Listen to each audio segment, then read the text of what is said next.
You did this! You planted ideas in her head and now look what happened. My sister Gwen was screaming at me from my front porch at 5:30 in the morning, her breath forming thick clouds in the 19-degree air. Behind her stood her husband, Bradley, his arms crossed over his chest like he was the victim in all of this. And between us, wrapped in my grandmother's quilt and still trembling despite the warmth of my living room, was 5-year-old Molly, her lips still tinged blue from the cold. She walked here, Gwen, through the woods, in the middle of the night, in this weather. I kept my voice steady, even though everything inside me wanted to explode. She was locked in your shed. She was being punished. Children need discipline, Heidi. Not that you would understand since you don't have any. That comment landed exactly where she intended it to. I was 32 years old, unmarried, and childless by circumstance rather than choice. But I refused to let her see me flinch. My name is Heidi, and for the past 3 years, I have lived directly across the street from my older sister and her family in a quiet neighborhood on the outskirts of Billings, Montana. When I first moved here, I thought it would be wonderful to be so close to family. I imagined Sunday dinners, holiday traditions, and watching my niece grow up just steps away from my door. What I got instead was a front row seat to something I never wanted to witness. I work as a veterinary technician at a local animal clinic, spending my days caring for creatures who cannot speak for themselves. Perhaps that is why I became so attuned to the silent suffering happening right across the street. Animals communicate through behavior, through body language, through the things they do when they think no one is watching. Children, I learned, are not so different. Molly had arrived at my door at exactly 5 a.m. I know because I was already awake, unable to sleep after hearing strange sounds from their property around 3 in the morning. When I opened my front door to grab the newspaper, she was standing there in nothing but thin pajamas and bare feet, her skin so cold it felt like touching ice. She was not crying. That was the part that broke me the most. She was beyond crying, her little body focused entirely on survival. "Aunt Heidi," she whispered.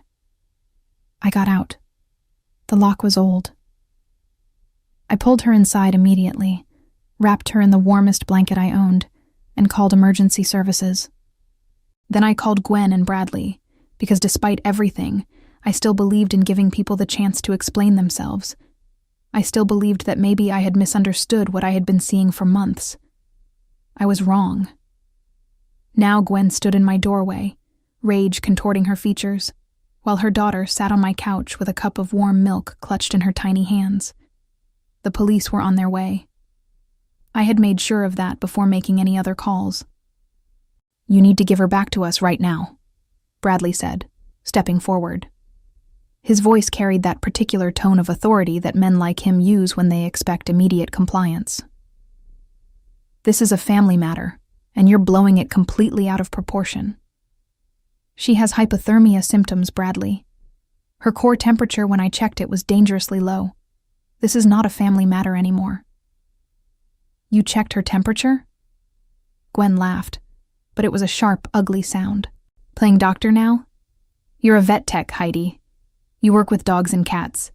Stay in your lane." The red and blue lights appeared at the end of our street before I could respond. 2 police cruisers pulled up, followed by an ambulance. I had requested medical attention when I called, and for once, the system was responding quickly. "What did you do?" Gwen's voice dropped to a hiss. "You called the cops on your own sister?" "I called for help, for Molly." The next few minutes were chaos.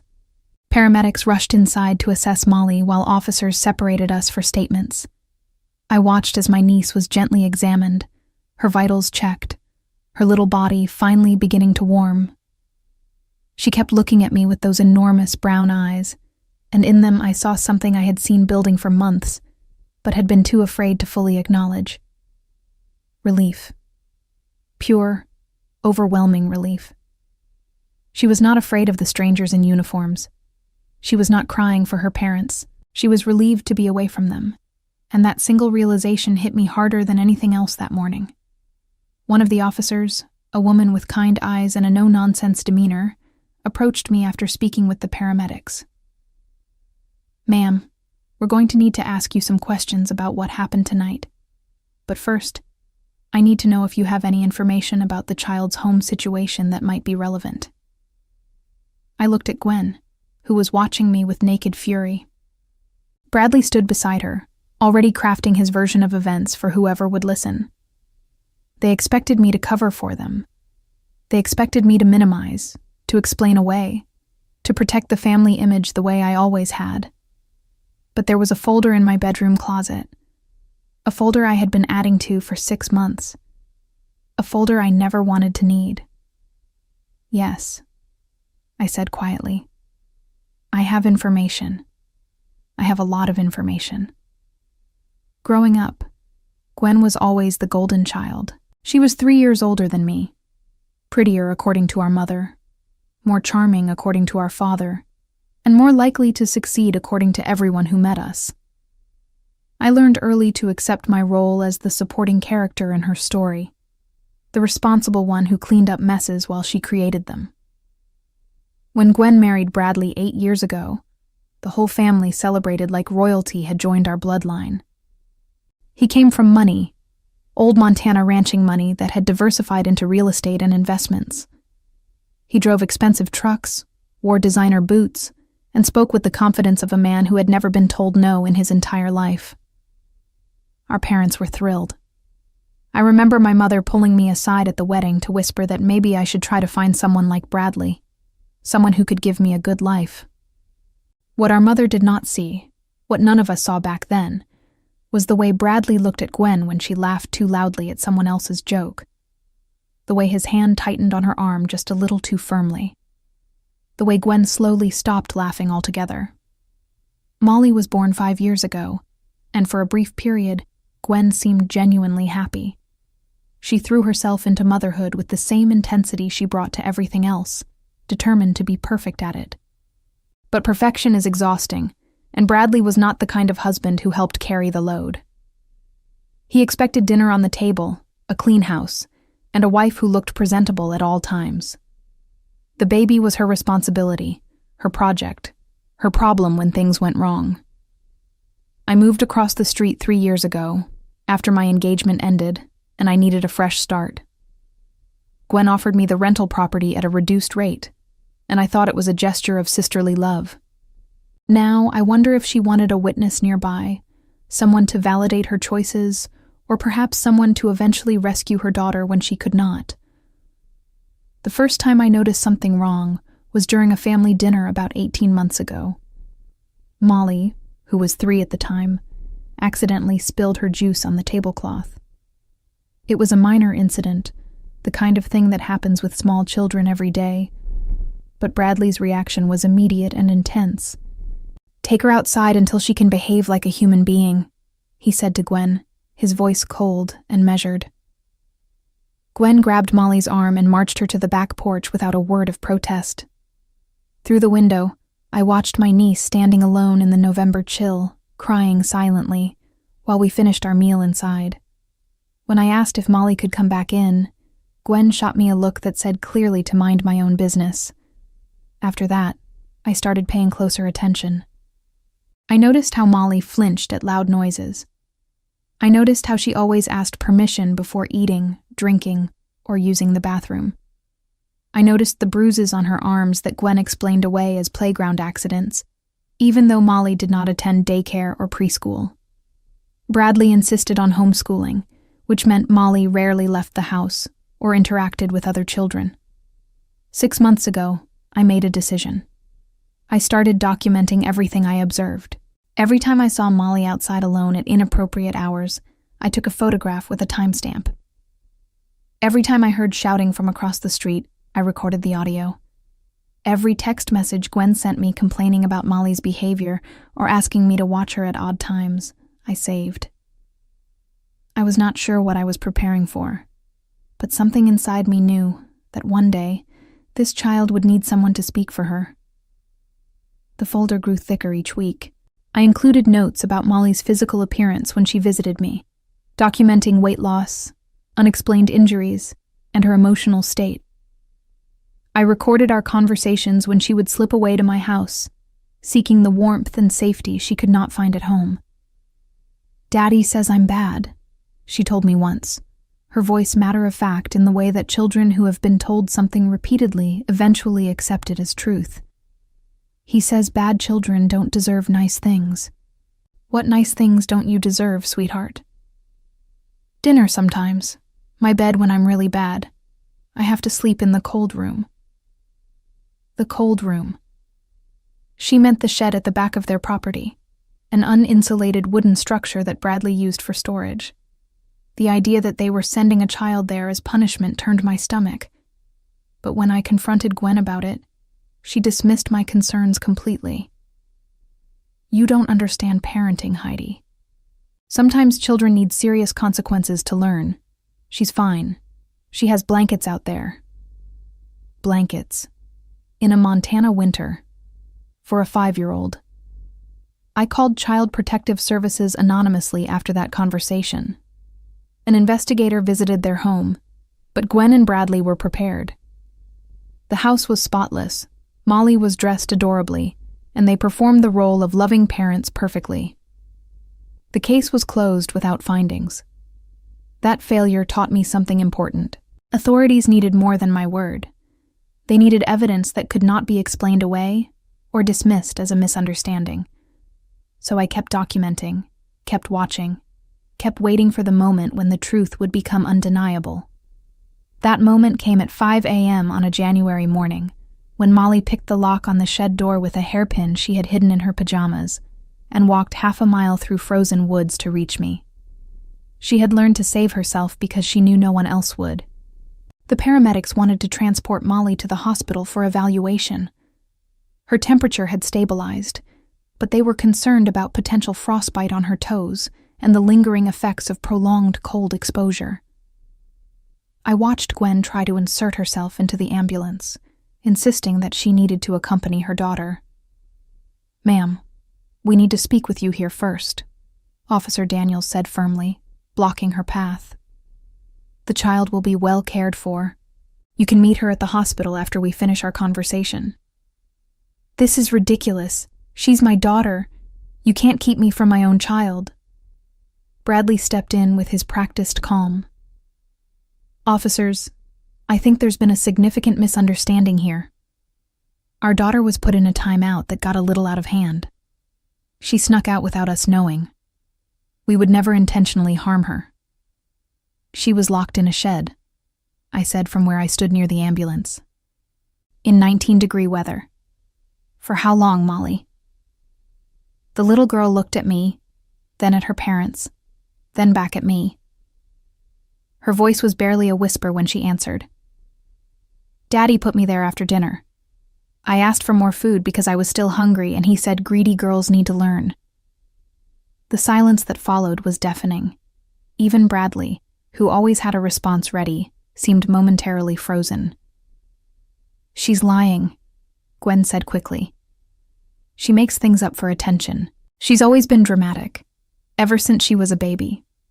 Ask anyone. Ask Heidi. She knows how Molly exaggerates." All eyes turned to me. This was the moment my sister expected me to fall in line, to soften the narrative, to protect the family reputation the way I had been trained to do since childhood. Gwen's expression held both warning and pleading, a mixture that might have worked on me a year ago, but I had spent 6 months watching through my window as my niece was systematically broken down. I had listened to her describe punishments that no child should ever endure. I had photographed her wearing long sleeves in summer to hide bruises, had recorded her parents screaming at her for the crime of being a normal 5-year-old, had saved text messages where Gwen called her own daughter a burden and a mistake. "No," I said quietly. "She doesn't exaggerate. If anything, she minimizes. She's learned that telling the truth makes things worse." Gwen's face went white, then red with rage. "You traitor. After everything I've done for you, after I gave you a place to live when no one else wanted you around, this is how you repay me?" "Officer Daniels," I said, ignoring my sister completely. I have documentation that I believe is relevant to this situation. Photographs, recordings, and written observations I've been keeping for the past 6 months. I'd like to provide them to whoever is handling this investigation. Bradley stepped forward aggressively. You've been spying on us? That's illegal. Any evidence you have is inadmissible, and we'll sue you for invasion of privacy. Everything I documented was visible from public areas or told to me directly by your daughter during her visits to my home, I replied, keeping my voice steady despite my pounding heart. I was careful. I consulted with a legal aid attorney 3 months ago to make sure I was doing this correctly. That detail stopped him cold. He had expected emotional reactions, impulsive behavior, something he could use against me. He had not expected methodical preparation. The ambulance departed with Molly inside, accompanied by one of the officers. The remaining officer, a younger man whose nameplate read Thompson, approached me while Officer Daniels continued speaking with Gwen and Bradley. Ma'am, you mentioned documentation. Can you retrieve it now? Yes, it's in my house, in a folder in my bedroom closet. There's also backup copies on a flash drive in my safety deposit box at the bank, and I've emailed scanned copies to myself. Officer Thompson's eyebrows rose slightly. That's very thorough. I knew they would try to destroy evidence if they found out I was keeping records. Bradley has connections in this town. Money and influence. I didn't want to give him any opportunity to make this disappear. I went inside and retrieved the folder. It was thick, nearly 2 inches of paper, organized chronologically with tabs separating different types of evidence. Photographs were labeled with dates, times, and descriptions. Audio files were transcribed and accompanied by the recordings on a small USB drive. Text messages were printed with full headers showing they were authentic. My handwritten observations included specific quotes from Molly, along with my assessments of her physical and emotional state during each interaction. When I handed it to Officer Thompson, his expression shifted from professional neutrality to something more serious. This is extensive, he said, flipping through the pages. How long did you say you've been documenting? 6 months.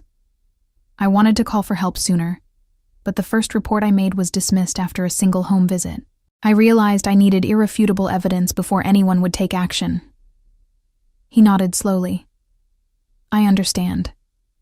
We see this sometimes with cases involving families who present well publicly. It can be hard to break through that facade. From across the yard, I heard Gwen's voice rise in pitch. She was crying now, dramatic sobs that I recognized from our childhood. She had always been able to produce tears on command when it served her purposes. Please, she wailed. You have to believe me. My sister has always been jealous of me, of my marriage, of my beautiful daughter. She's been trying to tear my family apart for years. This is all fabricated. She's mentally unstable. I watched the officers exchange glances. They were trained to assess credibility, to notice inconsistencies, to recognize manipulation. And right now, they were seeing a mother who seemed more concerned with her own image than with her hospitalized child. Bradley put his arm around Gwen, playing the supportive husband, but his eyes found mine across the distance.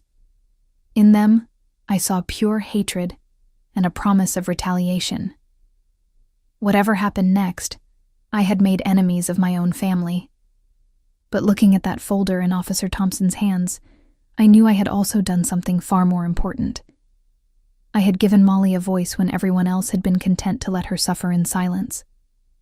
The hospital waiting room smelled like antiseptic and stale coffee. I had been sitting in an uncomfortable plastic chair for 3 hours, waiting for news about Molly's condition and clearance to see her.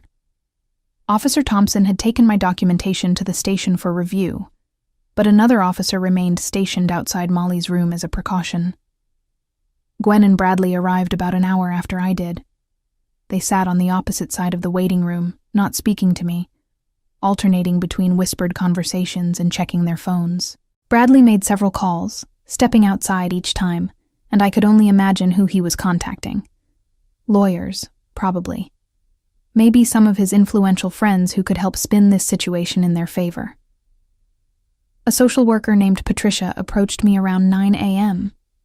She was a woman in her 50s with graying hair pulled back in a practical bun, and she carried herself with the weary patience of someone who had seen too much suffering in her career. "Miss Heidi? I'm Patricia from Child Protective Services. I've been assigned to Molly's case. I understand you're the one who called emergency services this morning, and that you've provided documentation to the police." "That's correct." She sat down beside me, keeping her voice low. "I've reviewed your initial statement and some of the materials you provided. I want to thank you for being so thorough. Cases like this can be extremely difficult to pursue without substantial evidence." "I know. I made a report to your office 6 months ago. It went nowhere." Patricia's expression flickered with something that might have been frustration. "Yes, I reviewed that file as well. The investigator who handled it is no longer with our agency. Between you and me, there were concerns about the quality of his work on several cases. That explained some things, but it did not make me feel better about the months that Molly had continued suffering while I waited for the right moment to act." "How is she?" I asked. "Can I see her?" "She's stable. Some minor frostbite on 2 toes that should heal without permanent damage. She's dehydrated and underweight for her age, which the doctors are addressing. Emotionally..." Patricia paused, choosing her words carefully. "She's remarkably composed for a child who has been through what she describes. Sometimes that level of composure in trauma situations indicates a child who has learned to suppress normal emotional responses as a survival mechanism." I closed my eyes briefly, absorbing that information. "She doesn't cry much, even when she's hurt or scared. She told me once that crying makes the punishments worse." "Yes, she mentioned that to our forensic interviewer as well." Patricia glanced toward Gwen and Bradley, then back to me. "I need to ask you something, and I need you to be completely honest with me. Do you have any reason to believe your sister or her husband might try to flee with the child, or that they might attempt to intimidate you into recanting your statements?"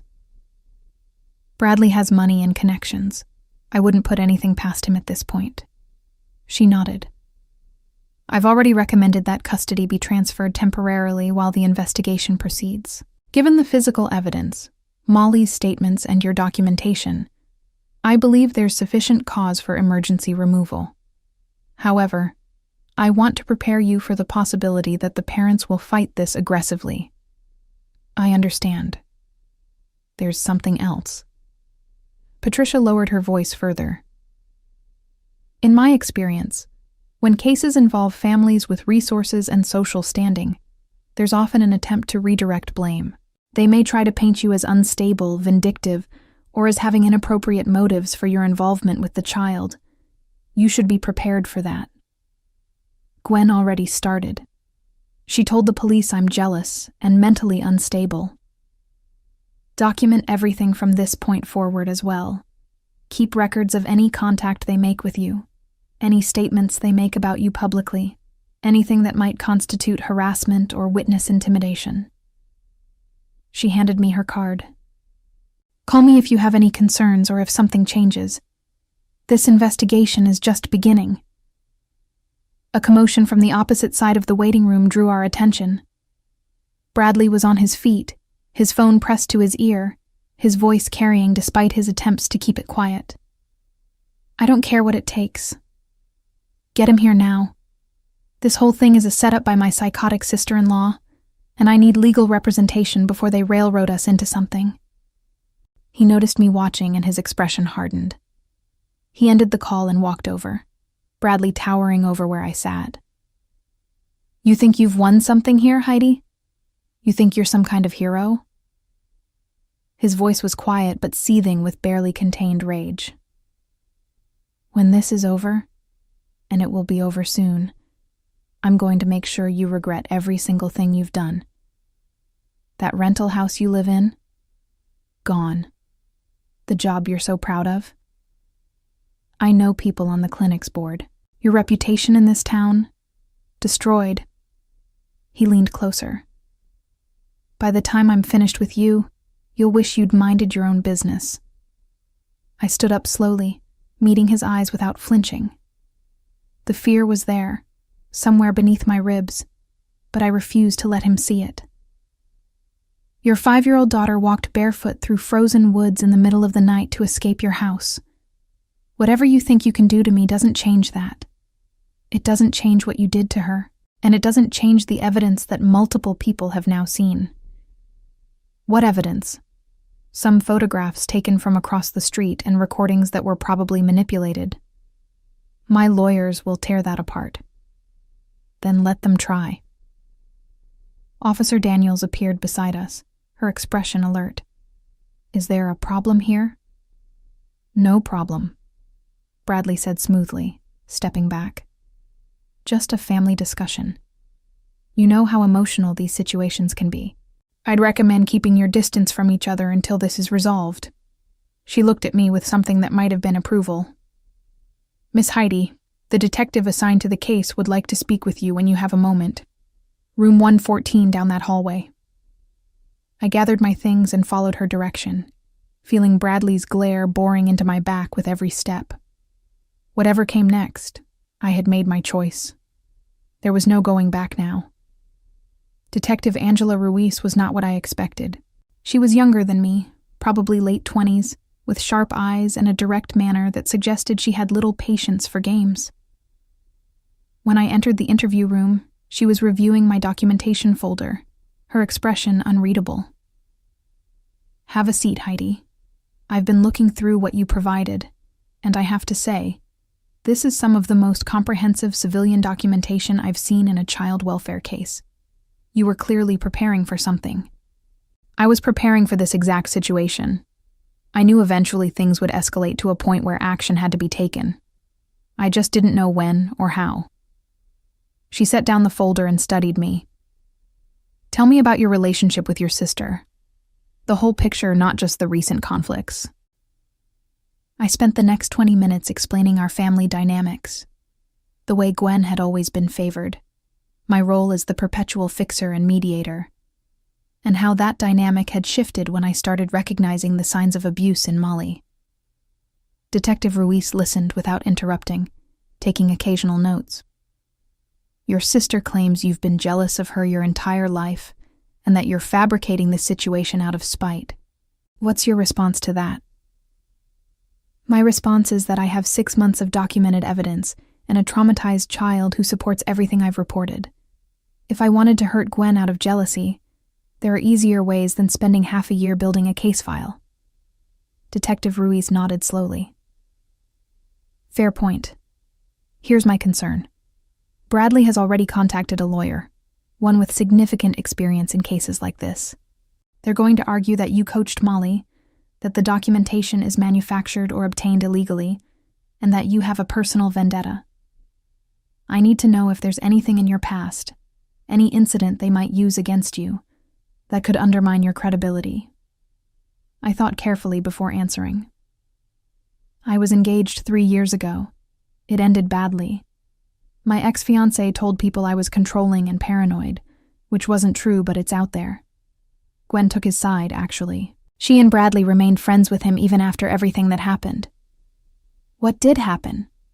He was cheating on me. I found evidence and confronted him. He turned it around, made me look like the unstable one for going through his things. Classic manipulation tactic. When I refused to back down, the engagement ended, and I was the villain in everyone's story. I paused. That's actually part of why I was so careful with documenting Molly's situation. I learned the hard way that the truth doesn't matter if you can't prove it. Detective Ruiz made a note. That's helpful context. Anyone else I should know about? Friends, co-workers, anyone who might be convinced to testify against your character? Bradley has influence in this town. He sits on boards, donates to causes, knows people in local government. I'm sure he could find people willing to say whatever he wants them to say. Then we need to make sure the evidence speaks for itself. She pulled out a specific photograph from the folder, one I had taken 2 months ago. It showed Molly standing in her backyard in December, wearing only a thin dress despite temperatures in the 20s. Her arms were wrapped around herself, and even from the distance, you could see the bruises on her legs. Tell me about this photo. It was December 15th. I was looking out my kitchen window around 4 p.m., and I saw Molly outside alone. She'd been out there for at least 30 minutes. I could see she was shaking. I went over and asked Gwen if I could bring Molly inside, and she said Molly was being punished for spilling paint on the carpet. I offered to help clean it, and Gwen snapped at me to stop interfering. I took that photo from my driveway after I came back home. Did you report that incident? I documented it and added it to the file. I was worried that making too many official reports would tip them off that someone was watching, and they'd either move or become better at hiding what they were doing. Detective Ruiz set the photo aside and looked at me directly. I'm going to be honest with you, Heidi. This case has the potential to become very complicated. The parents have resources to fight, and they're clearly motivated to do so. But the physical evidence from tonight, combined with your documentation and Molly's own statements, gives us a strong foundation. Child Protective Services is pursuing emergency custody removal, and based on what I'm seeing, I believe we have grounds for criminal charges. Against both of them? That's what the investigation will determine. But yes, potentially against both. A knock at the door interrupted us. Another officer poked her head in. Detective, you need to see this. The parent's lawyer arrived and he's demanding access to the child. Detective Ruiz's expression hardened. Absolutely not. She's under protective custody, and until a judge says otherwise, no one is seeing her without proper authorization. She stood up. Heidi, stay here. I'll be back. She left, and I sat alone with my thoughts. Everything was happening so fast.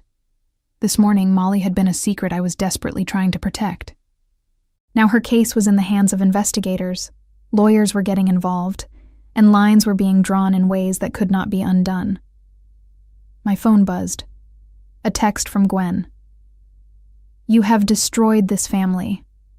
Whatever happens to you after this, you deserve it. I hope you're ready to lose everything. I stared at the screen, feeling the weight of her words. She was not wrong that I would likely face consequences for what I had done. Bradley's threats about my housing, my job, my reputation were not empty. He had the means and the motivation to make my life very difficult. But then, I thought about Molly, that blue-faced little girl who had picked a lock with a hairpin and walked through freezing darkness to find safety. She had shown more courage at 5 years old than most adults display in a lifetime. If she could do that, I could face whatever came next. I saved Gwen's text message to my documentation folder. Every piece of evidence mattered now. 3 days after Molly's rescue, I received official notice that Bradley had begun eviction proceedings against me. He cited breach of rental agreement terms, claiming I had violated clauses about maintaining neighborly relationships and not engaging in activities detrimental to the property owner's reputation. It was absurd and almost certainly unenforceable, but it was also exactly the kind of harassment Patricia had warned me about. I contacted a legal aid organization that same afternoon. They assigned me a volunteer attorney named Franklin, who specialized in housing law and had experience with retaliatory eviction cases. This is textbook retaliation, Franklin said over the phone. He's trying to punish you for cooperating with law enforcement. The timing alone makes his case untenable. But that doesn't mean he won't try to drag this out and make your life miserable in the process. What should I do? Keep living there, keep paying your rent on time, and document every interaction you have with him or his representatives. Meanwhile, I'll file a response and motion to dismiss. I'll also look into whether we can pursue a harassment claim. The eviction notice was just the beginning. Within a week, I noticed strangers driving slowly past my house, sometimes stopping to take photographs.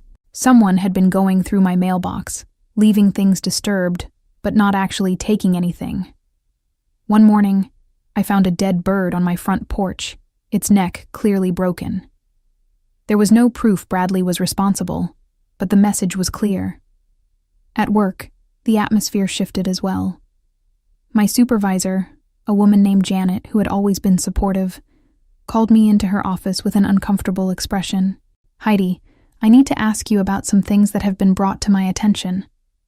There are rumors circulating about your involvement in a family legal matter, and some members of our board have expressed concern about the clinic's reputation. What kind of rumors? Janet hesitated. That you've been stalking your sister's family and filing false reports with Child Protective Services. That you have a history of unstable behavior and vindictive actions against people who cross you. She held up her hand before I could respond. I'm not saying I believe any of this, but you should know that Bradley has donated significant money to this clinic over the years, and he has friends on our board. He's trying to get me fired because I reported child abuse. Is there documentation to support your side of things? Extensive documentation. The police and CPS are actively investigating. His daughter is in protective custody because of what they found when they followed up on my reports. Janet absorbed this information. I want to support you, Heidi.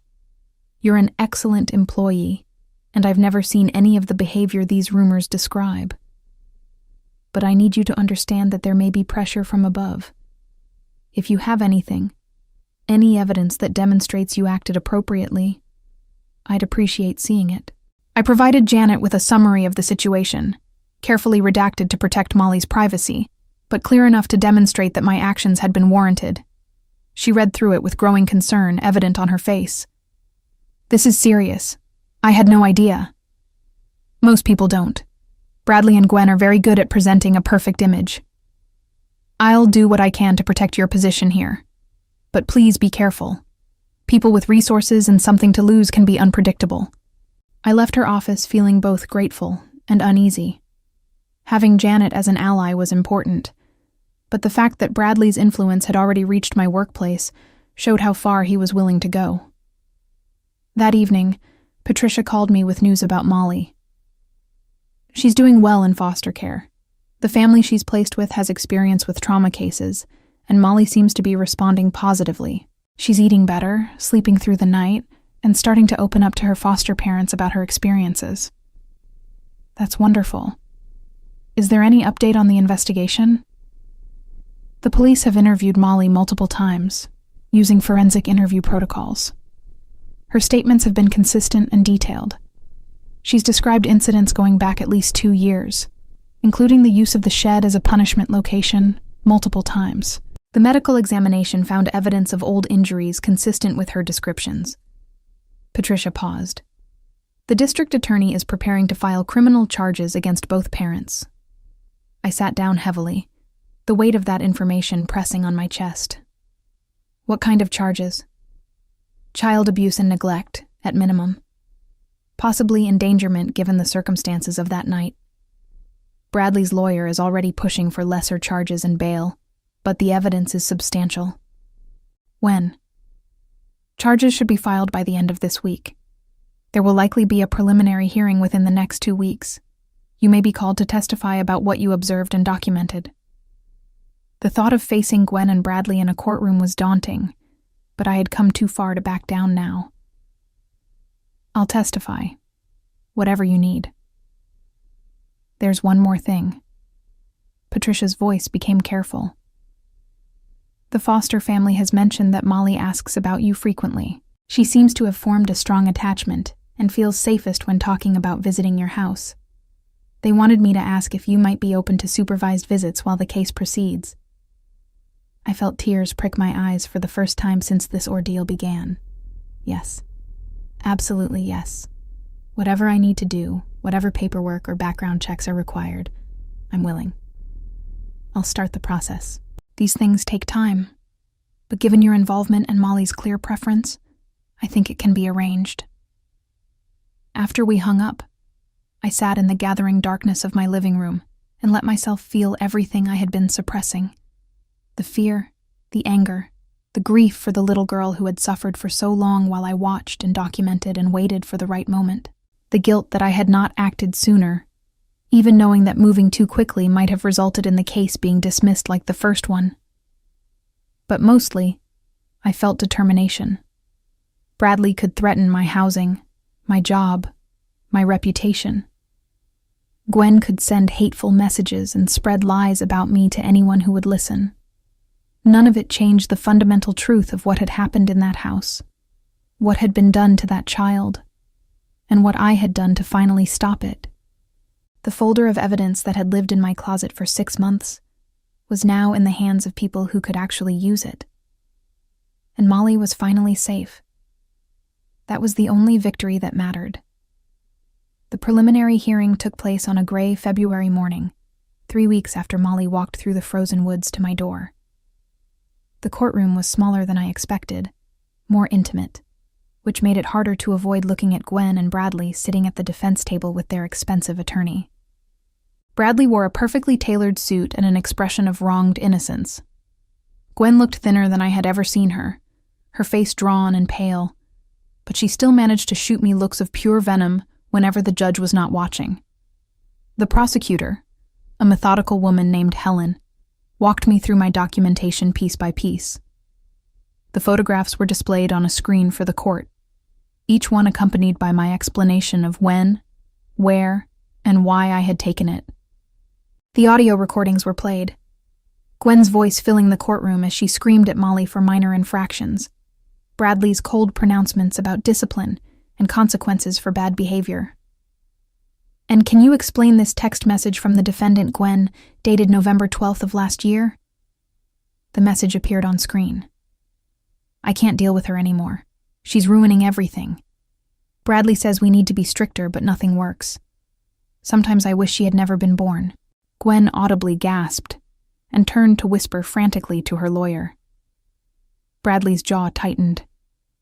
"She sent this to me after I asked if she wanted me to take Molly for the afternoon," I explained. "She had been complaining about Molly's behavior for weeks, and I thought giving her a break might help." That was her response. Helen nodded. "And how did you interpret that message at the time?" "I interpreted it as evidence that Molly's parents viewed her as a burden, rather than a child who needed love and guidance. It was one of the moments that made me realize the situation was more serious than typical parenting stress." The defense attorney, a man named Lawrence with a reputation for aggressive cross-examination, rose for his turn. "Miss Heidi, you've never been married, is that correct?" "That's correct. And you don't have any children of your own?" "No." "So your understanding of appropriate parenting practices comes from where, exactly? Veterinary school?" Helen objected, and the judge sustained it, instructing Lawrence to rephrase. "Let me put it differently. What qualifies you to determine that another parent's discipline methods constitute abuse?" I met his eyes steadily. "I don't need parenting credentials to know that locking a 5-year-old in an unheated shed in January temperatures is abuse. I don't need a degree to recognize that a child should not have visible bruises on a regular basis. And I certainly don't need qualifications to understand that when a little girl walks barefoot through freezing woods rather than stay in her own home, something is terribly wrong." Lawrence tried a different approach. "You were jealous of your sister's successful marriage and comfortable life, were you not? Isn't it true that your own engagement ended in failure 3 years ago?" "My engagement ended because my fiancé was unfaithful. That has nothing to do with what I witnessed happening to Molly." "But isn't it convenient that your documentation began right after your sister hosted a dinner party where your ex-fiancé was present with his new partner?" I paused, genuinely confused. "I don't know what dinner party you're referring to. I wasn't invited to any social events at my sister's home after my engagement ended." Lawrence checked his notes, clearly thrown. He had expected a different reaction. "No further questions," he said shortly, returning to his seat. Helen approached the bench with a final piece of evidence. "Your Honor, the prosecution would like to submit testimony from the child's pediatrician, who will confirm that he reported concerns about Molly's weight loss and frequent injuries to Child Protective Services on 2 separate occasions. But both reports were dismissed after home visits found no immediate danger." The judge reviewed the documentation. "This is admitted. We'll hear from the pediatrician this afternoon." During the lunch break, I sat alone in the hallway, trying to eat a sandwich I had brought from home. A shadow fell across me, and I looked up to see Gwen standing there, her lawyer nowhere in sight. "I hope you're happy," she said quietly. You've destroyed everything. Our marriage is falling apart. Our daughter is living with strangers. And Bradley is talking about filing for divorce to distance himself from the charges. Gwen, you locked your daughter in a shed. She almost died of hypothermia. She was fine. She's always been dramatic and manipulative, just like you. If you had stayed out of it, we would have worked through our problems as a family. You would have killed her. Maybe not that night, but eventually. The escalation was clear. Gwen's face contorted. You know nothing about being a mother. Nothing about the pressure, the expectations, the constant failure. She was impossible, and Bradley's standards were impossible, and I was drowning. But instead of helping me, you built a case against me. I tried to help. You refused. You told me to mind my own business. I needed support, not judgment. Molly needed protection, not parents who saw her as an inconvenience to be punished into compliance. Gwen stared at me for a long moment, something flickering behind her eyes that might have been recognition of truth or simply deeper hatred. Then she turned and walked away, her heels clicking sharply against the marble floor. The trial concluded 3 weeks later with a verdict that made headlines across Montana. Bradley was found guilty of child abuse and criminal negligence, sentenced to 5 years in state prison with the possibility of parole after 3. Gwen received a lesser sentence of 2 years, with the judge citing evidence that she had been operating under duress from Bradley's control of the household. But the legal consequences were only the beginning of their downfall. Bradley's business partners moved quickly to distance themselves once the conviction became public. Real estate deals were canceled, investment opportunities evaporated, and the social circles that had once welcomed him closed their doors. His family's legacy, generations of respected ranching and business success, was permanently tarnished by association with child abuse. The divorce he had mentioned to Gwen became reality, filed from his prison cell. In it, he blamed her entirely for their situation, claiming he had been unaware of the extent of her treatment of Molly. It was a lie, contradicted by the very evidence that had convicted him, but desperation makes people rewrite history. Gwen was released after 18 months, her sentence reduced for good behavior. But she returned to a life that bore no resemblance to what she had lost. The house was sold to pay legal fees. Her former friends wanted nothing to do with her. Our parents, who had initially tried to support her, eventually could not reconcile the daughter they thought they knew with the woman who had locked their granddaughter in a freezing shed. I saw her once, about 6 months after her release, in the grocery store. She was thinner than ever, her hair streaked with gray that had not been there before, and she was buying the cheapest generic brands with hands that shook slightly as she counted out cash. Our eyes met across the aisle. I expected anger, blame, perhaps another accusation of betrayal. Instead, I saw something worse. Emptiness. The realization that everything she had valued, the image, the status, the comfortable life, had been built on a foundation of cruelty and control, and when that foundation crumbled, there was nothing left. She turned away without speaking. I did not follow. The real victory, though, was not in watching my sister and her husband face consequences for their actions. It was in watching Molly slowly come back to life. I had applied for foster certification 2 months after her removal, going through background checks, home inspections, and training courses. Patricia had been my advocate throughout, helping navigate the bureaucratic maze with patience and persistence. By the time the trial concluded, I was approved as Molly's foster parent, and she moved into my home on a rainy April afternoon. She was hesitant at first. Trust, once broken in a child so young, does not rebuild easily. She flinched at loud noises, hoarded food under her bed, and spent the first week testing boundaries to see if punishment would follow. When it did not, when I responded to accidents with understanding instead of anger and to misbehavior with conversations instead of isolation, she began to relax in ways I had never seen. The first time she laughed freely, really laughed, we were making pancakes together on a Saturday morning. She had gotten flour on her nose, and I had pretended not to notice until she caught her reflection in the toaster. The sound of her laughter filled my kitchen, and I had to turn away so she would not see me crying. We developed routines, school drop-offs and pickups, homework at the kitchen table, bedtime stories that she picked from a growing collection on her shelf. Slowly, the hyper-vigilant child who had arrived at my door turned into something closer to a normal 6-year-old, complete with strong opinions about her wardrobe, a preference for chicken nuggets over almost everything else, and an emerging passion for drawing that filled our refrigerator with colorful artwork. 6 months after she moved in, I began the process of adoption. The parental rights termination had been finalized after the convictions, and there were no other family members willing or able to take custody. Molly was legally free to be adopted, and I was ready to make our family official. When I told her, explaining as simply as I could what adoption meant, she was quiet for a long moment.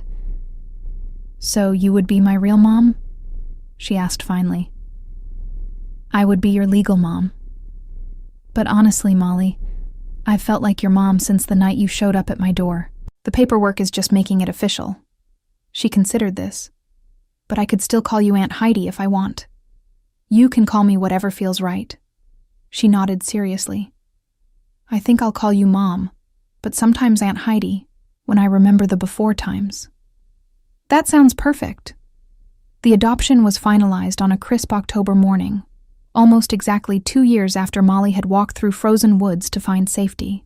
The courtroom this time felt different than the one where her parents had been sentenced. This one was bright, decorated with balloons by the clerk who had seen us go through every step of the process. Molly wore a purple dress she had picked out herself, and she held my hand tightly as the judge reviewed our paperwork and asked the final questions. "Molly, do you understand what's happening today?" "Yes, Your Honor.